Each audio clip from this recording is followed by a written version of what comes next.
Yeah, we found out we was playing them. Got to get on the glass. That's something that we got to do tomorrow. Get on the glass and we go. And how do you get to that 70-point magical run to get that probable win, if you will? What do you think about? I mean, just play hard. Just do what we do as a team. What we've been doing for the whole season. Do what we do. Play hard and finally close the game out. Truck, they've made a very big deal about wanting to play physically. Robert Sacre, the word he used was he's salivating at the chance to play a physical style game against you guys. When you watch them on film, do they strike you as a physical team?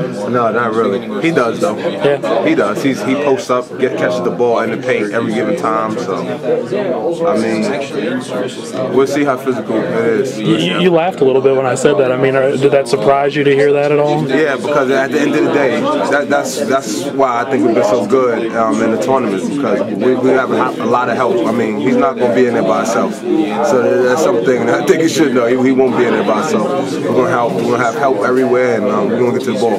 In terms of their style, do they compare to anybody that you guys have played this season? No, not really, honestly. I mean, with a four like that, and then a guy who posts like that, not really. But I mean, we done seen everything. Me, KJ, and Dennis. So I mean, it's just another team. You ever find yourself watching them in the WCC games? They're always the last one. I actually watched it. I actually did watch the game when they played St. Mary's. It was just weird because they was on TV and me and Kevin was watching it when Harris hit like the 3 to put in the overtime. So I actually did watch a couple games.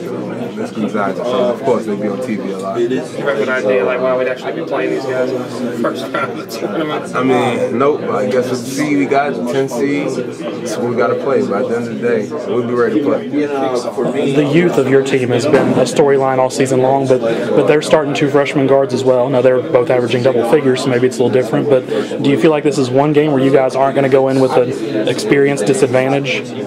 Nope. They asked me about Kevin Pangos out there. I said, Kevin Pangos is another player to me. I mean, he really is. We got a freshman point guard that I think is very talented too. So, mind you, he don't average double digits, or he probably do. I don't even know, probably like 8 or 9, something. He's close. But at the end of the day, he do play in the Big East, one of the toughest conferences in America.